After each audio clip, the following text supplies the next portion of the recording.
Good morning class. DElEd second semester में education 4 प्रारंभिक शिक्षा के नवीन प्रयास में आपका स्वागत है, जिसमें आज हम लोग पढ़ेंगे राष्ट्रीय शिक्षा नीति 1992।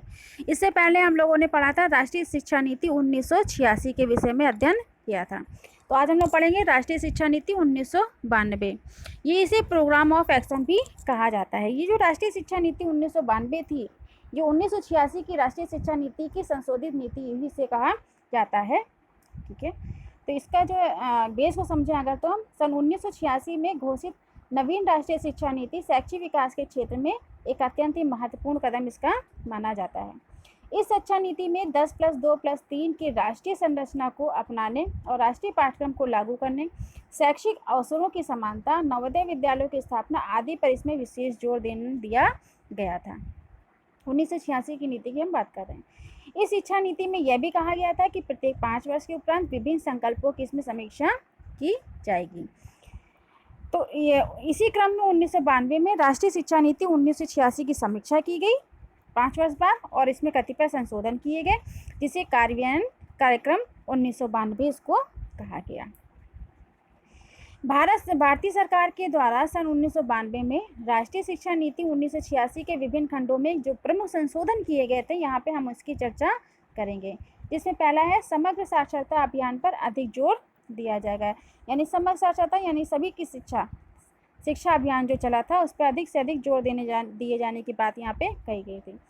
दूसरा था रुचि आधारित व्यावसायिक व कौशल प्रशिक्षण कार्यक्रमों पर जोर दिया जाएगा, यानी कि जिसमें जिसकी रुचि हो और व्यवसाय और कौशल प्रशिक्षण जो दिए जाएंगे उस कार्यक्रमों पे जोर दिए जाने की बात इन्होंने कही। नेक्स्ट इन्होंने कहा कि राष्ट्रीय साक्षरता मिशन को निर्धनता निवारण, राष्ट्रीय एकता, पर्यावरण संरक्षण, लघु परिवार, नारी समानता को प्रोत्साहन देने और प्राथमिक शिक्षा के सार्वजनिकरण से जोड़ने पर भी जोर दिए जाने की बात इन्होंने कही। नेक्स्ट उन्होंने कहा कि ऑपरेशन ब्लैक बोर्ड को अधिक व्यापक करके प्रत्येक स्कूल में 3 बड़े कमरे और 3 अध्यापक होंगे, ऐसी बात इन्होंने कही। पहला क्या था, ऑपरेशन ब्लैक बोर्ड जो था उसमें 2 बड़े कमरे और 2 अध्यापक होते थे, लेकिन इसमें जो संशोधित करके उन्होंने कहा कि 3 बड़े कमरे होंगे और 3 अध्यापक होंगे। नेक्स्ट उन्होंने कहा कि ऑपरेशन बोर्ड को उच्च प्राथमिक स्तर पर भी विस्तृत किया जाएगा। पहले ये प्राथमिक स्तर तक ही सीमित था ऑपरेशन बोर्ड, लेकिन अब इसमें संशोधित करके कहा कि इसको उच्च प्राथमिक स्तर पर भी विस्तृत करेंगे। नेक्स्ट उन्होंने कहा कि 14 वर्ष की आयु वाले सभी बच्चों को निःशुल्क एवं अनिवार्य शिक्षा उपलब्ध कराने के उद्देश्यों को प्राप्त करने के लिए एक राष्ट्रीय मिशन भी चलाए जाने की बात इन्होंने कही।